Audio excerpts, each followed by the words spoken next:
Nicolás Maduro Moros, 663 votos. Edmundo, 2140. No hay peor crimen de alguien que contiende en una justa democrática que manipular y sabotear a placer los resultados que la población ha decidido. Esto es ir en contra no solo en lo que las personas quieren, sino también en las leyes y el proceso que se juró respetar.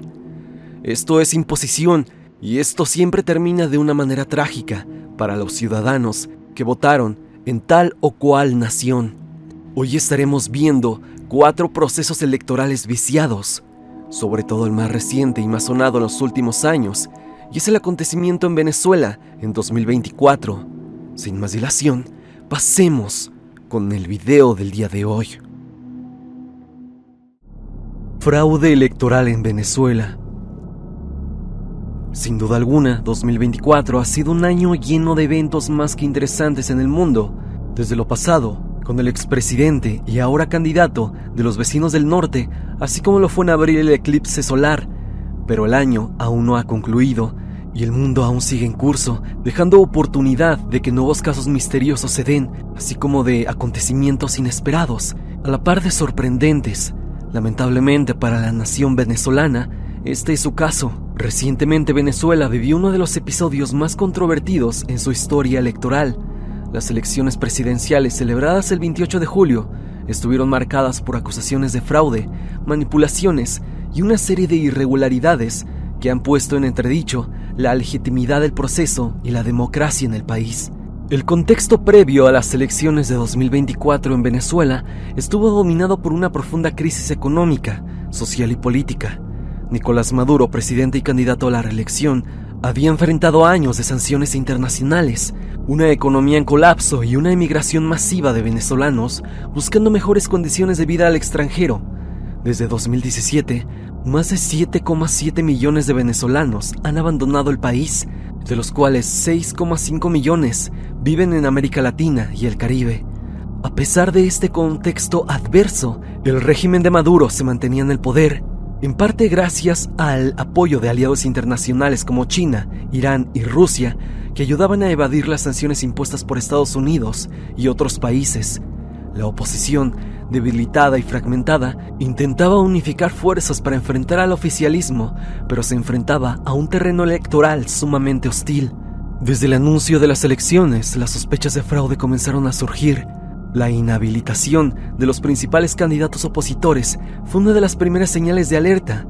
Nicolás Maduro y sus aliados del Consejo Nacional Electoral prohibieron a varios candidatos de la oposición ocupar cargos públicos, lo que limitó significativamente las opciones disponibles para los votantes.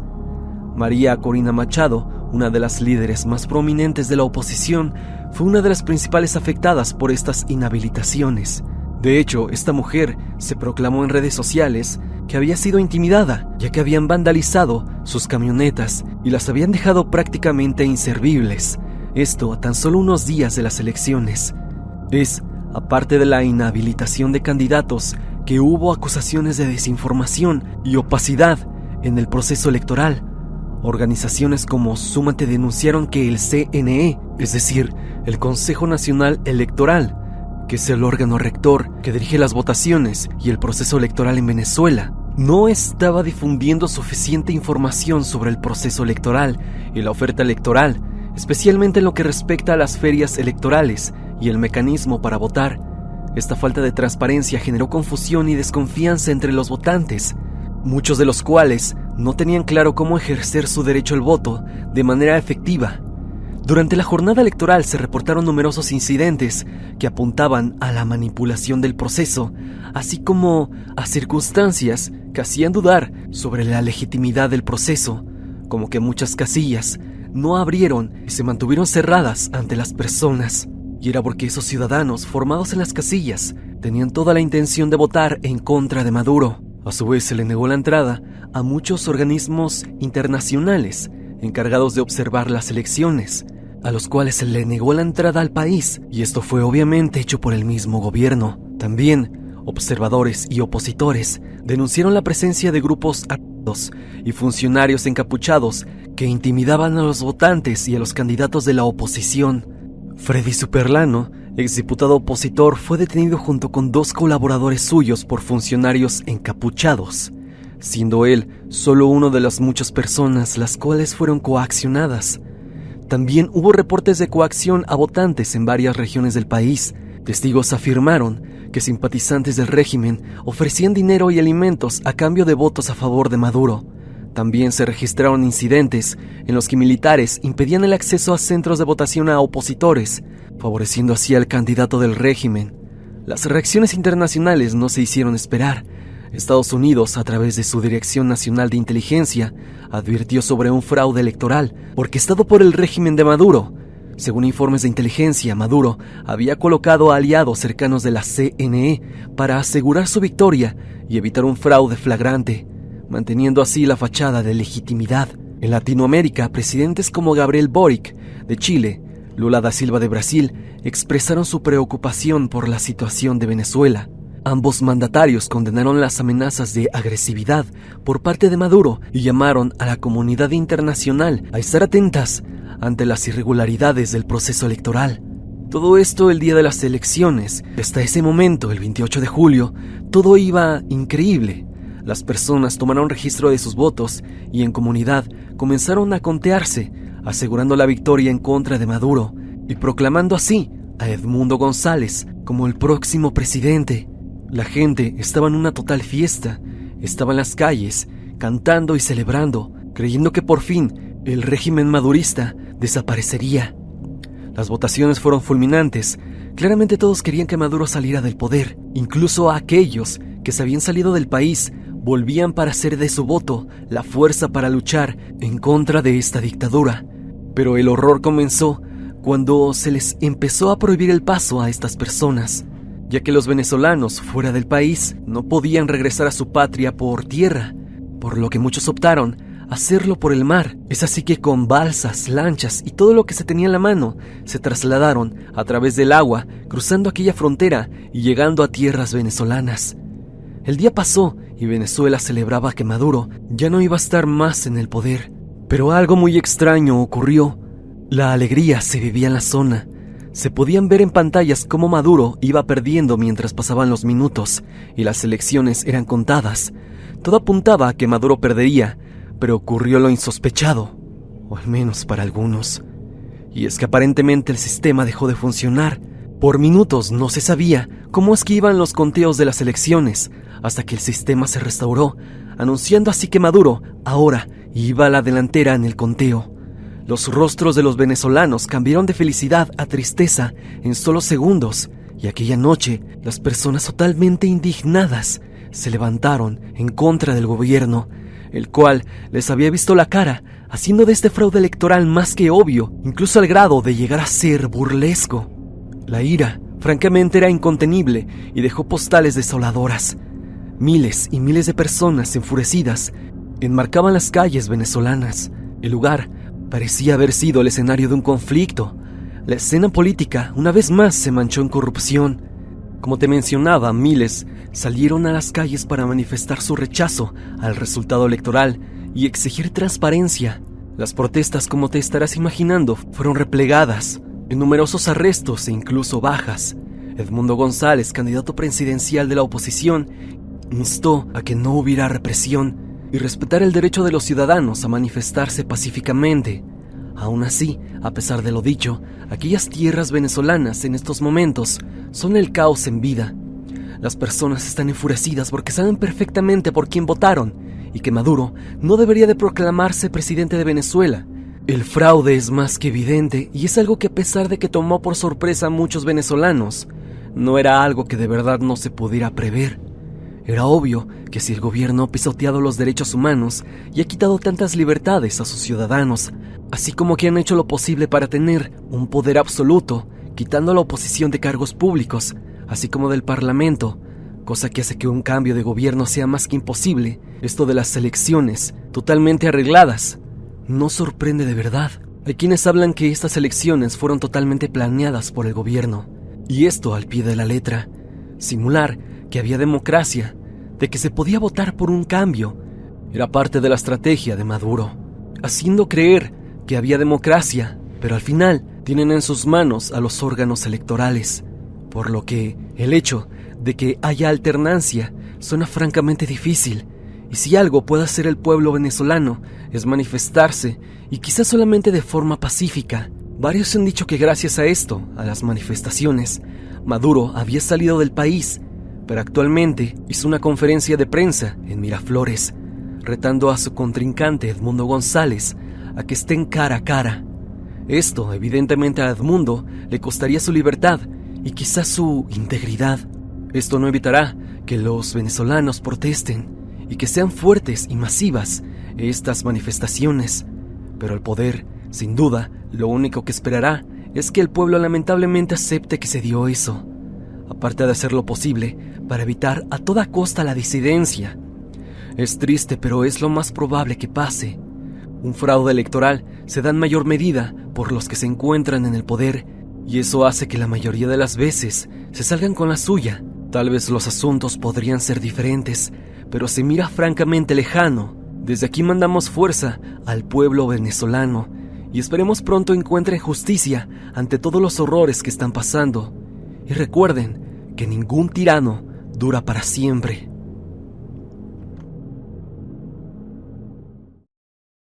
El fraude electoral de Rusia. ¿Quién diría que en un país donde presuntamente se quiere tanto a su mandatario sería una de las tierras en donde se llevaría a cabo, hace ya más de una década, uno de los fraudes o presuntos fraudes electorales más polémicos de la historia? Este asunto que se dio en Rusia fue un tema recurrente que ha marcado la política del país, especialmente durante la última década bajo el liderazgo de Vladimir Putin. Estas elecciones han sido caracterizadas por numerosas acusaciones de manipulación y falta de transparencia, lo que ha llevado a un creciente escepticismo tanto dentro de Rusia como en la comunidad internacional sobre la legitimidad de su proceso democrático. Uno de los episodios más notorios del fraude electoral en Rusia ocurrió durante las elecciones presidenciales del año 2011, donde Vladimir buscaba regresar a la presidencia después de haber servido como primer ministro. Las elecciones fueron precedidas por denuncias de irregularidades durante las elecciones parlamentarias del 2011, las cuales provocaron una ola de protestas en todo el país. Las manifestaciones, en su mayoría de ciudadanos de clase media, se reunieron en plazas y calles, exigiendo elecciones libres y justas. Las protestas fueron las más grandes que Rusia había visto desde la caída de la Unión Soviética, reflejando un profundo descontento con el régimen de Putin. Las elecciones presidenciales del 2012 fueron ampliamente criticadas por observadores internacionales y por la oposición de ese país. Entre las irregularidades denunciadas se encontraba la intimidación de votantes, el relleno de urnas y el uso de recursos estatales a favor de Vladimir.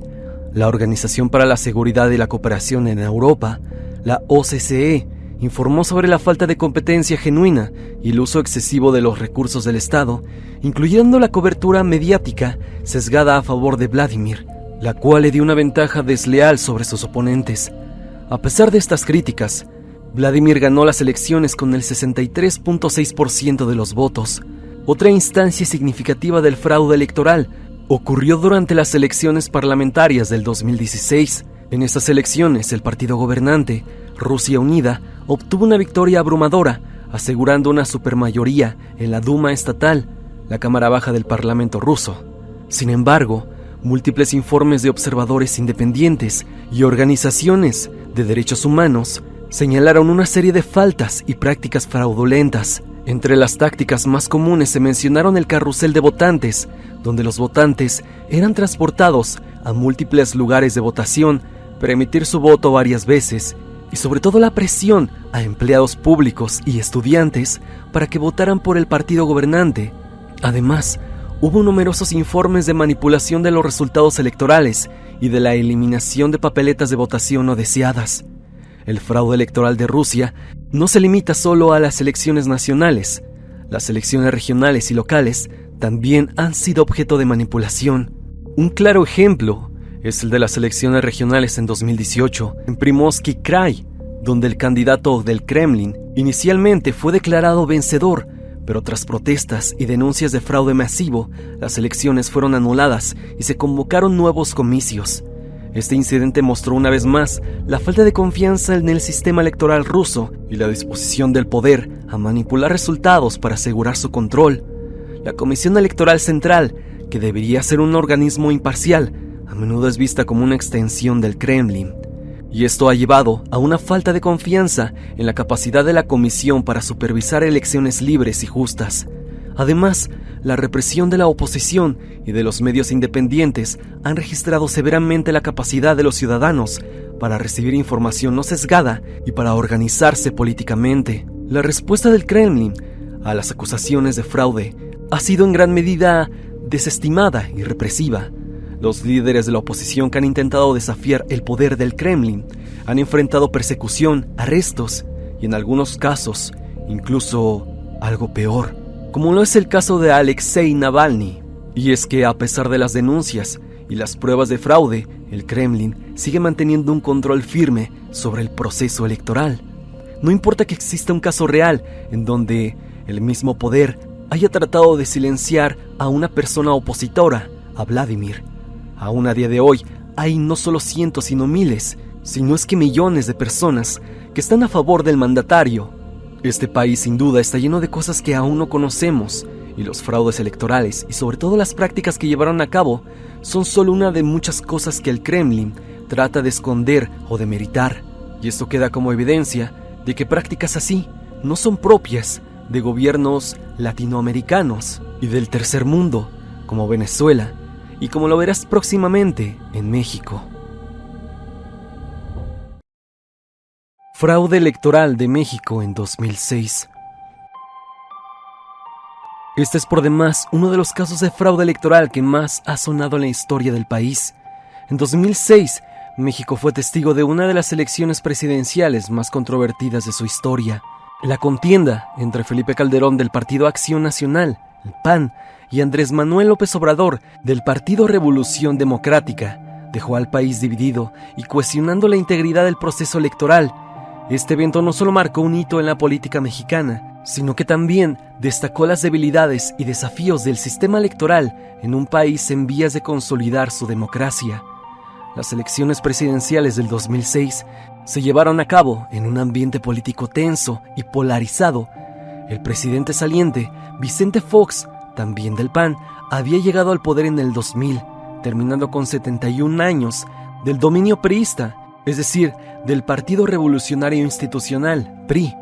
Este cambio había generado grandes expectativas sobre la democratización y modernización del país. Sin embargo, durante su mandato, Fox enfrentó desafíos significativos, incluyendo un crecimiento económico limitado y problemas persistentes de pobreza y desigualdad. López Obrador, entonces jefe de gobierno del Distrito Federal, del año 2000 al 2006, emergió como un candidato principal del PRD, prometiendo una plataforma de cambio y justicia social. Por otro lado, Felipe Calderón, como el candidato del PAN, promoviendo una continuidad de las políticas económicas de su partido y un enfoque firme en la lucha contra el crimen. El día de las elecciones, el 2 de julio del 2006, los mexicanos acudieron a las urnas en masa.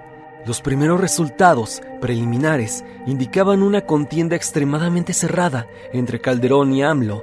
El Instituto Federal Electoral, el IFE, implementó el programa de resultados electorales preliminares, el PREP, para proporcionar actualizaciones en tiempo real sobre el conteo de votos. A medida que avanzaba la noche, la ventaja inicial de López Obrador se fue reduciendo y Calderón terminó superando a su oponente con un margen muy estrecho.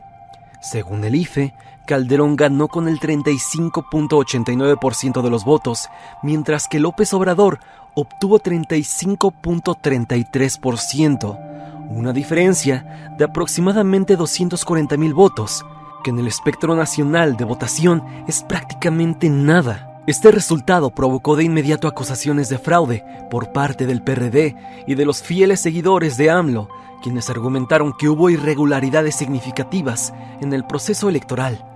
Las acusaciones de fraude electoral se centraron en varios aspectos del proceso. En primer lugar, López Obrador y su equipo señalaron discrepancias en el conteo de votos y en las actas de las casillas, alegando que hubo manipulación en los resultados del PREP y que algunas urnas habían sido llenadas con votos falsos a favor de Calderón. También denunciaron la compra de votos y la coacción de votantes en varias regiones del país. También se acusó al gobierno de Fox de haber intervenido en la elección para favorecer a Calderón. Se citó una campaña de miedo en los medios de comunicación, financiada en parte por los empresarios afines al PAN, que advertían sobre el supuesto peligro que representaba López Obrador para la estabilidad económica y política de México. Esta campaña, según dicen varios, influyó indebidamente en la percepción de los votantes. Ante las acusaciones de fraude, López Obrador exigió un recuento total de los votos. Miles de sus seguidores salieron a las calles en manifestaciones masivas, bloqueando una avenida popular aquí en México, llamada Paseo de la Reforma, una de las principales avenidas de la ciudad, y estableciendo campamentos de protesta. Estas manifestaciones, conocidas como el Plantón, duraron varias semanas y generaron un ambiente de tensión y confrontación en la capital del país. El Tribunal Electoral del Poder Judicial de la Federación fue el encargado de revisar las impugnaciones presentadas por el PRD. Después de un exhaustivo análisis, el tribunal decidió llevar a cabo un recuento parcial de los votos en aproximadamente el 9% de las casillas, donde se habían reportado las irregularidades más graves. Este recuento confirmó la ventaja de Calderón y el tribunal finalmente declaró la validez de la elección y ratificó su victoria el 5 de septiembre del 2006. La elección del 2006 dejó profundas cicatrices en el tejido político y social de México. La polarización entre los partidos de Calderón y López Obrador se intensificó y la legitimidad del nuevo gobierno fue cuestionada incluso antes de que iniciara. Felipe Calderón asumió la presidencia en medio de protestas y denuncias, y su administración enfrentó una constante oposición por parte del PRD y otros sectores de la sociedad. Se habla que ante el descontento público, Calderón decidió optar por algo que en su pensar iba a fortalecer la creencia de los mexicanos en que él había sido una buena opción, y fue combatir el crimen. Pero todos sabemos cómo terminó esa mancha horrorosa en el país, aunque podríamos decir que eso no ha acabado todavía. A final de cuentas, lo que muchos decían, se trató de un fraude electoral, tuvo un impacto fuerte en la confianza de los ciudadanos en las instituciones democráticas. Muchos mexicanos comenzaron a ver el proceso electoral como susceptible de manipulación y corrupción, lo que socavó la credibilidad del IFE y otros organismos encargados de garantizar elecciones libres y justas. La controversia electoral del 2006 impulsó una serie de reformas en el sistema electoral mexicano. En 2007 se aprobó una reforma electoral que fortaleció la autonomía y la capacidad del IFE, transformándolo en el Instituto Nacional Electoral, INE. Esta reforma también introdujo medidas para mejorar la transparencia y la rendición de cuentas en el financiamiento de campañas y la propaganda política. Sin duda alguna, esto se trató de fraude electoral, que gran parte de la República dice fue real. Un fuerte golpe de la lucha que desde aquel 2006 ya traía López Obrador, y solo alentó el hecho de que llegara a la silla presidencial, ya que le costó 12 años al mandatario. Un fraude que marcó la historia y cambió a México para siempre.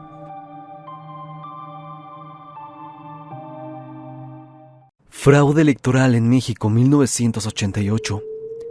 El fraude electoral de 1988 en México es uno de los episodios más polémicos y discutidos en la historia política del país. Este evento marcó un hito en la conciencia democrática de la nación y dejó una huella profunda en la percepción pública sobre la legitimidad del proceso electoral y la integridad del gobierno. El contexto de las elecciones del 88 se sitúa en una época de creciente descontento con el Partido Revolucionario Institucional, el PRI, que había dominado la política mexicana durante más de 6 décadas. El candidato oficial del PRI, Carlos Salinas de Gortari, se enfrentaba a un grande desafío con Cuauhtémoc Cárdenas, quien encabezaba al partido Frente Democrático Nacional. Cárdenas, hijo del expresidente Lázaro Cárdenas, se había convertido en un símbolo de esperanza para aquellos que buscaban un cambio democrático y una ruptura con el régimen autoritario del PRI. El día de las elecciones, el 6 de julio del 88, fue tenso y caótico. Desde temprano se reportaron irregularidades en varias casillas, incluyendo la desaparición de boletas, la intimidación de votantes y la compra de votos. Sin embargo, lo más notable ocurrió durante el conteo de votos. aproximadamente a las 8 de la noche, el sistema de cómputo se cayó misteriosamente, lo que impidió la transmisión de los resultados preliminares. Esta interrupción duró varias horas, y cuando el sistema volvió a funcionar, Cuauhtémoc Cárdenas, que horas antes estaba a la cabeza, había pasado a segundo lugar y Salinas había tomado una ventaja significativa. Las sospechas de fraude se intensificaron cuando se conocieron detalles sobre la caída del sistema. Según diversos testimonios, la interrupción fue utilizada para manipular los resultados en favor de Salinas. Manuel Bartlett, quien era entonces secretario de Gobernación y responsable del conteo de votos, ha sido señalado como una figura clave en orquestar este fraude. Años más tarde, Bartlett admitió que la caída del sistema fue una acción deliberada, aunque ha negado cualquier manipulación de los resultados. El resultado oficial otorgó la victoria a Salinas con el 50.36% de los votos, frente al 31.12% de Cárdenas. Estas cifras fueron recibidas con incredulidad y enojo por parte de muchos mexicanos. En respuesta, Cárdenas y otros líderes del Frente Democrático Nacional organizaron protestas masivas y exigieron una revisión completa de los resultados. Sin embargo, el gobierno se mantuvo firme en su posición y se negó a permitir un recuento transparente. La respuesta del PRI y del gobierno de Miguel de la Madrid, el presidente saliente, fue reprimir las manifestaciones y minimizar las denuncias de fraude. La prensa oficial también jugó un papel crucial en desacreditar a la oposición y en legitimar la victoria de Salinas. A pesar de las pruebas de irregularidades y de las protestas populares, Salinas asumió la presidencia el 1 de diciembre del 88. El fraude electoral de ese año tuvo consecuencias profundas y bastante duraderas para México. En primer lugar, socavó la legitimidad del gobierno de Salinas desde el inicio, creando un clima de desconfianza que persistió durante toda su administración. También expuso las fallas estructurales del sistema electoral mexicano. Uno de los legados más importantes del fraude del 88 fue el impulso a la democratización del país. La indignación y descontento generalizados llevaron a la formación del Partido de la Revolución Democrática en 1989, con Cárdenas como uno de los principales líderes. El PRD se convirtió en una fuerza política significativa que, junto con otros partidos de oposición, presionó por reformas electorales que terminaron llevando a la creación del IFE, el actual INE. Vale decir que también el hecho de que quedara Salinas como presidente hizo que muchas cosas malas pasaran, como la venta de las paraestatales mexicanas y crisis económicas que afectaron la vida de millones y aumentando la pobreza con cientos de miles de personas que se vieron afectadas con esta crisis, así como con el Tratado de Libre Comercio. Este fraude sin dudas afectó gravemente a México de forma irreversible y las consecuencias incluso las vemos hasta la fecha. Hasta aquí el video del día de hoy, espero que te haya gustado. Ya has visto algunos fraudes electorales que se han vivido en todas partes del mundo. Dime, ¿tú qué opinas ante este crimen y ante los temas que te he presentado el día de hoy? Quise abordar la problemática de Venezuela en este video y creo que se manejó de la mejor forma. Es así que si te ha gustado el video, por favor, deja tu pulgar arriba. Y también recuerda seguirme a través de redes sociales, especialmente en mi Instagram para estar en contacto. Sígueme a través de Spotify para que me escuches mientras haces tus labores diarias. La música del video es por Repulsive. Si te ha gustado, por favor, suscríbete a su canal. El link estará en la descripción. Sin más que decir, no te olvides que yo soy Stan y te deseo dulces pesadillas.